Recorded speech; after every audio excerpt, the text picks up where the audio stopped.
Assalamualaikum warahmatullahi wabarakatuh. Halo teman-teman, pada kesempatan kali ini kami dari kelas 10 IPA 3 akan melakukan sharing dan diskusi. Sebelum itu di sini kami akan menjelaskan terkait materi-materi apa saja yang akan kita bahas nanti.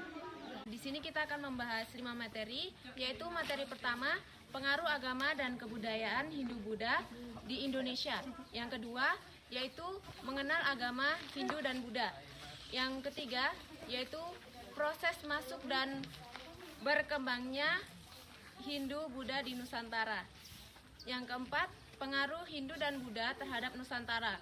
Dan yang terakhir adalah kerajaan-kerajaan tradisional bercorak Hindu dan Buddha.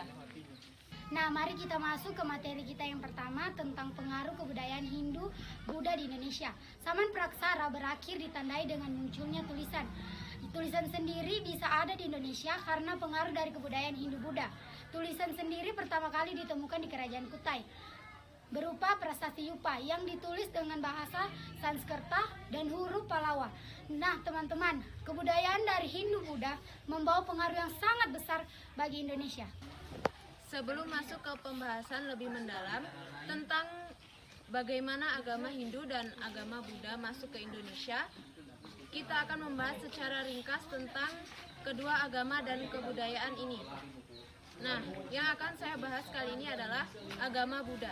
Awalnya agama Buddha bukanlah agama, melainkan ajaran dari seseorang yang telah memperoleh pencerahan bernama Siddhartha Gautama. Pangeran Siddhartha adalah anak raja beragama Hindu dari suku Sukya bernama Sudana dan Ratu Mahamaya Dewi. Sebagai anak raja, ia dilimpahkan kemewahan. Ia dilahirkan pada tahun 563 sebelum Masehi. Oleh para pertapa diramalkan, sang pangeran kelak akan menjadi entah seorang cakrawartin atau maharaja dunia atau menjadi seorang Buddha. Konon, Raja Sudama sedih mendengar ramalan tersebut sebab sang pangeran menjadi Buddha tidak ada yang akan mewarisi tahta. Untuk mencegah terjadinya ramalan itu, para pertapa menyarankan agar sang pangeran jangan sampai melihat 4 macam situasi, yaitu orang tua, orang sakit, orang mati, dan seorang pertapa. Hindu diperkirakan muncul di India antara tahun 3102 sebelum Masehi sampai 1300 sebelum Masehi dan merupakan agama tertua di dunia. Agama ini tumbuh bersama dengan masuknya bangsa Arya, yaitu bangsa nomaden yang masuk India dari Asia Tengah melalui Selat Kalbar. Perkembangan agama Hindu di India pada hakikatnya dibagi menjadi 4 fase, yakni Saman Weda, Saman Brahmana, Saman Upanishad, dan Saman Buddha. Nah, teman-teman, mari kita dengarkan apa saja yang dimaksud dengan saman-saman tersebut. Saman Weda. Saman ini dimulai ketika bangsa Arya berada di puncak lembah Sungai Sindhu sekitar 2500 SD, 1500 tahun SH. Setelah mendesak bangsa Dravida ke sebuah selatan sampai ke dataran tinggi Dekan, bangsa Arya telah memiliki peradaban tinggi, merangkup menyembah dewa-dewa seperti Agni, Waruna, Wahyu, Indra, Siwa, dan sebagainya. Dewa tertinggi yang mereka anggap sebagai penguasa alam semesta mereka disebut Trimurti, yang terdiri dari Brahma sebagai pencipta alam semesta, Wisnu sebagai pemelihara, dan Siwa, dewa perusak alam atau dewa kematian.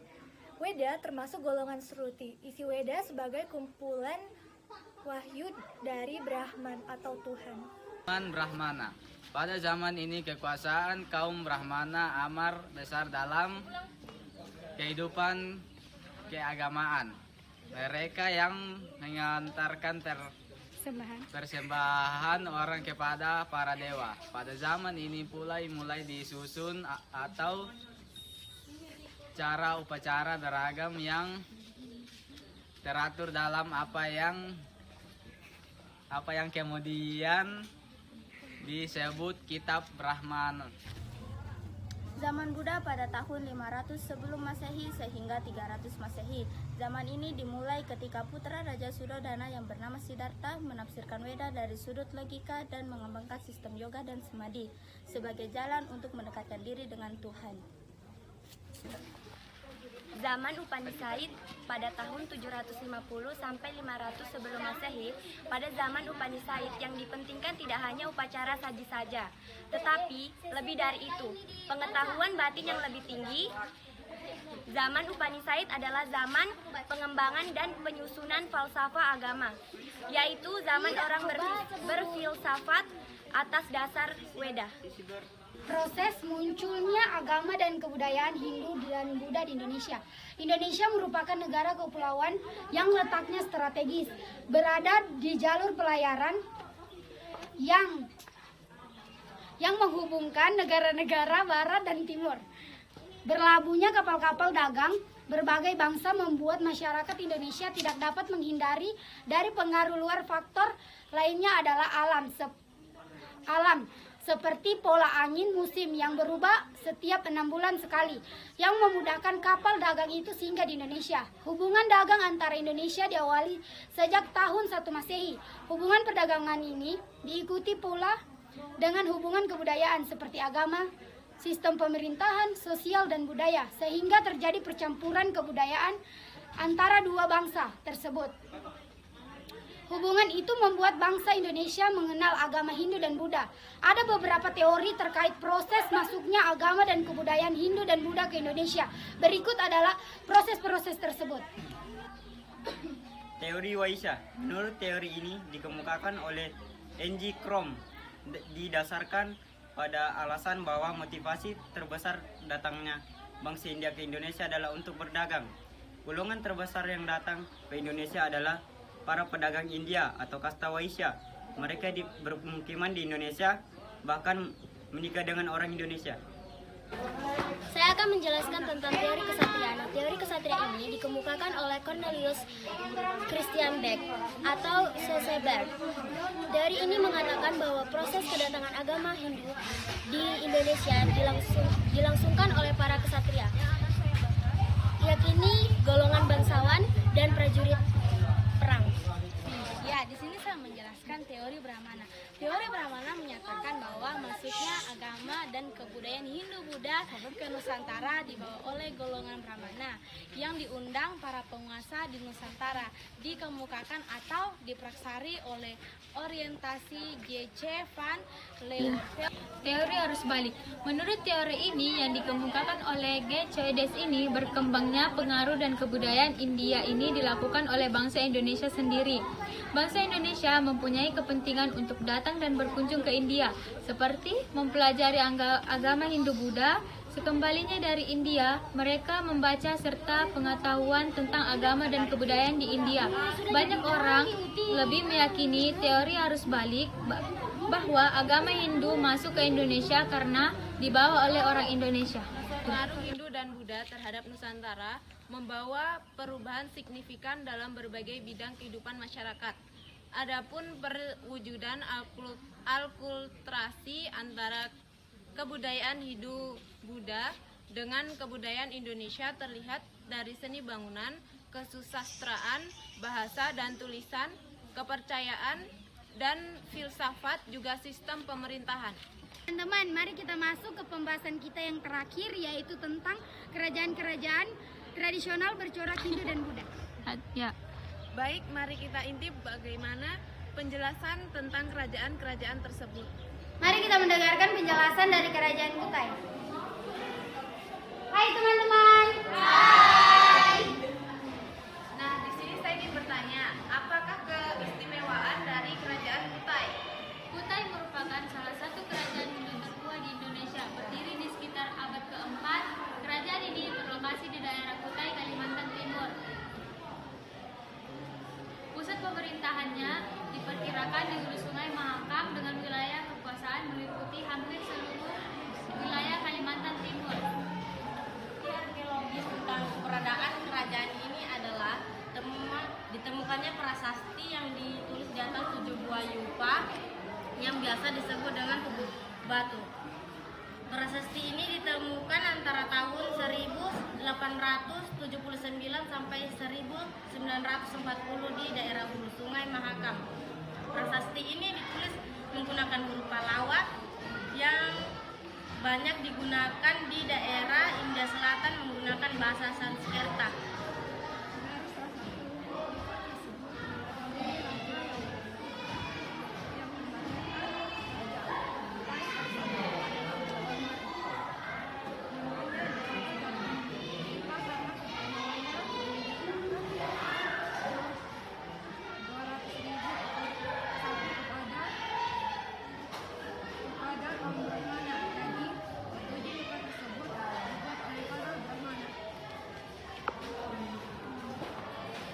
Prasasti tersebut tidak memiliki angka tahun, namun gaya bahasa dan ciri tulisan dalam prasasti tersebut banyak digunakan di India sekitar abad ke-4 Masehi.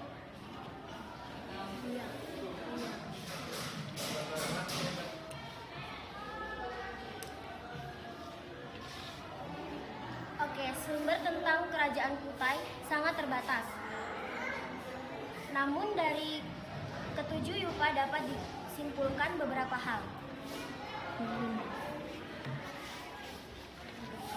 Pertama, Raja Mulawarman melakukan upacara pengorbanan dan pemberian hadiah atau sedekah kepada para Brahmana sejumlah 1.000 ekor sapi. Hal ini menunjukkan kerajaan Kutai di bawah Mulawarman cukup kaya dan makmur.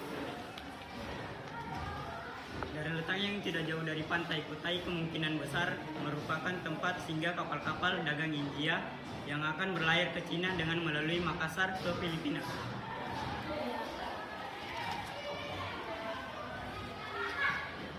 Pada masa kerajaan Kutai ini pula mulai dikenal kebiasaan menulis di atas batu. Hal ini merupakan keberlanjutan dari tradisi megalitikum yang ada sebelum masuknya pengaruh Hindu, yaitu dalam bentuk menhir dan punden berundak. Sebab di India tidak ditemukan kebiasaan menulis di atas tubuh atau batu. Di sini tampak terjadi percampuran antara kehidupan kebudayaan Hindu dan kebudayaan asli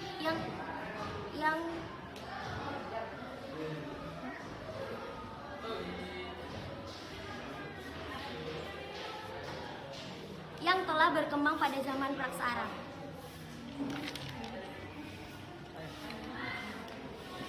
Kerajaan Kutai bercorak Hindu berakhir pada Raja Kutai Maharaja Dharma Satya yang tewas di tangan Raja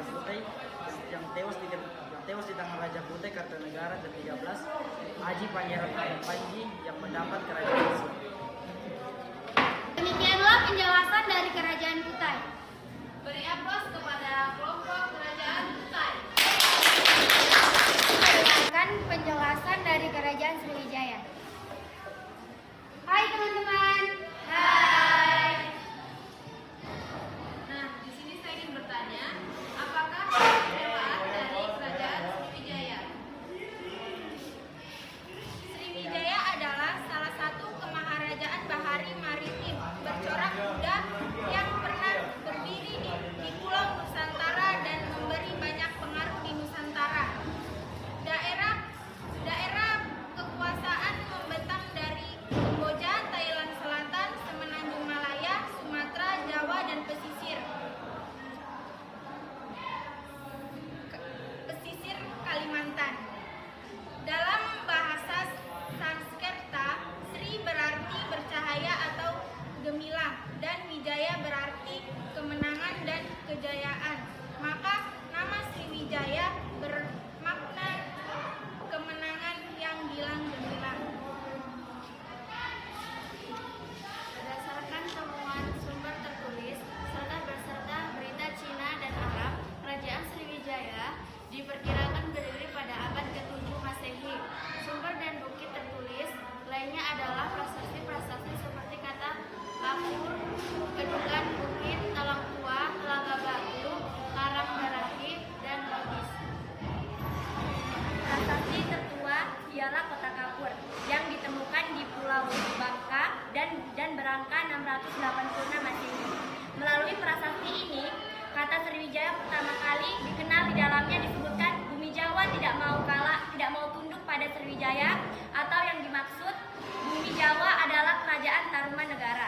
Prasasti berikutnya adalah kedukan bukit yang berangka 605 Saka atau 688 Masehi.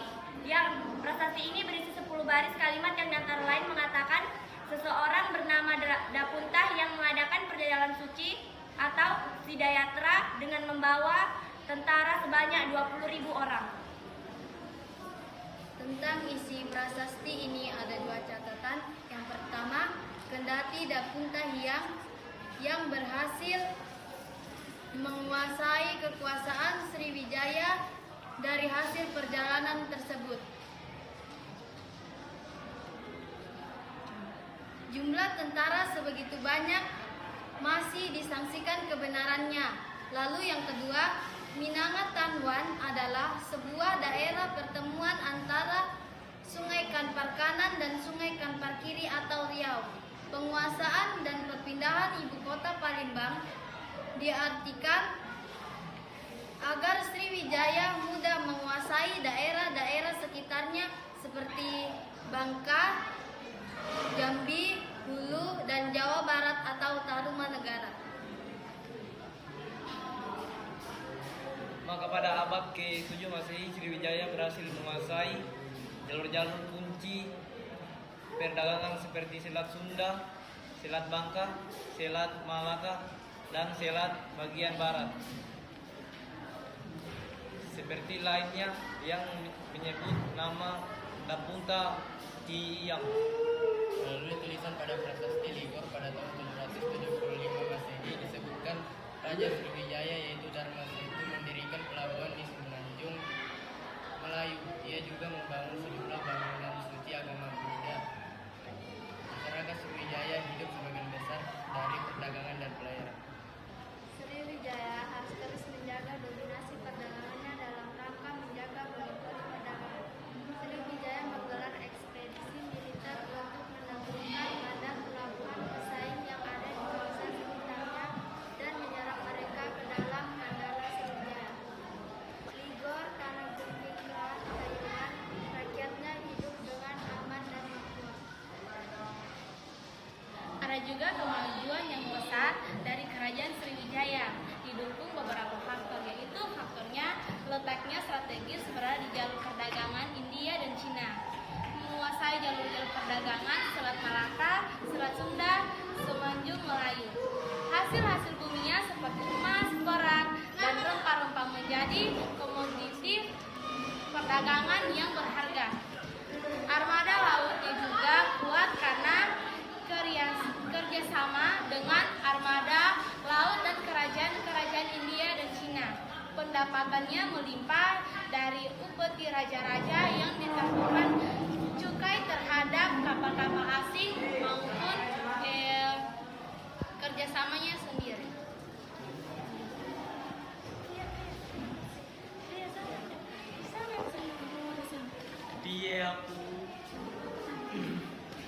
Raja Sriwijaya selalu tampil sebagai pelindung dan penganut agama yang taat, tidak mengherankan agama Buddha yang penting di Asia Tenggara dan Asia Timur. Hal ini pernah ditulis oleh seorang pendeta Cina, Aiting, sempat tinggal di Sriwijaya untuk mencermat kitab suci.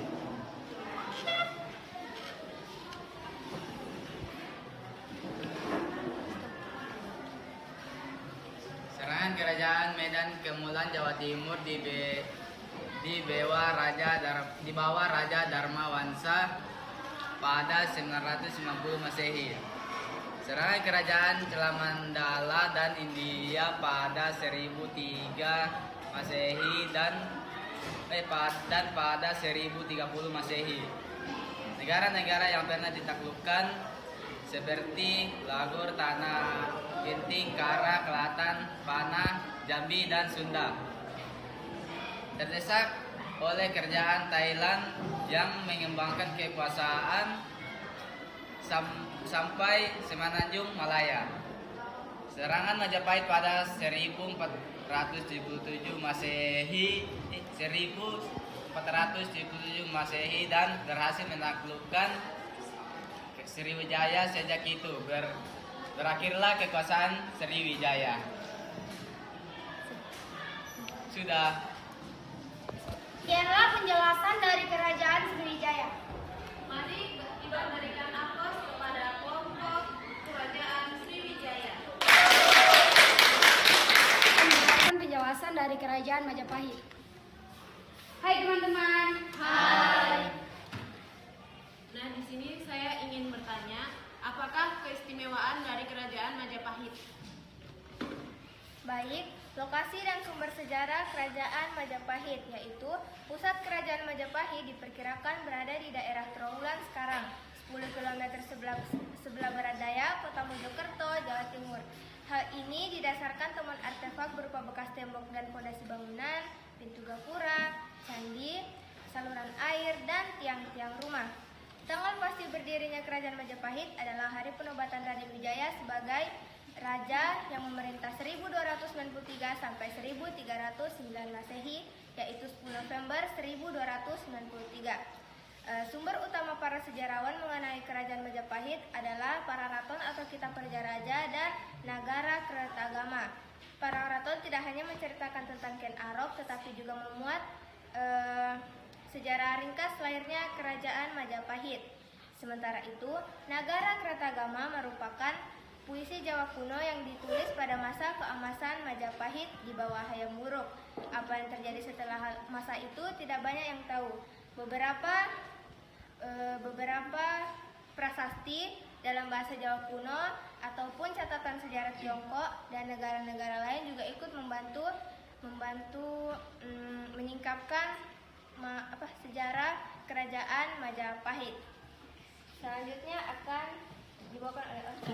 Jaya Negara tidak berputra, ia digantikan oleh adiknya bernama Gayatri atau Bri Kahuripan dengan gelar Tribuana Tuga Dewi memerintah tahun 1328 hingga 1350 Masehi. Pada saat pemerintahannya, yaitu pada tahun 1331 terjadi pemberontakan di Sedang dan Keta. Keduanya terletak di wilayah Besuki, Jawa Timur. Pemberontakan ini dapat diatasi oleh Gajah Mada. Atas jasanya ia diangkat sebagai Mahapahit Hamengkubumi Majapahit. Pada saat pengangkatannya, Gajah Mada mengucapkan sumpah terkenalnya yang disebut Sumpah Palapa.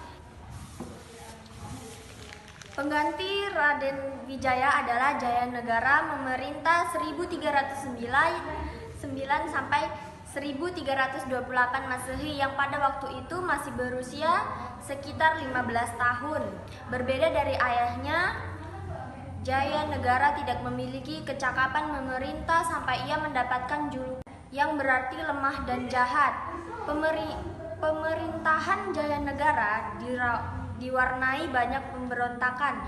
Dari seluruh pemberontakan tersebut, pemberontakan oleh salah seorang kepercayaan dan penasehat raja disebut golongan Dharmaputra.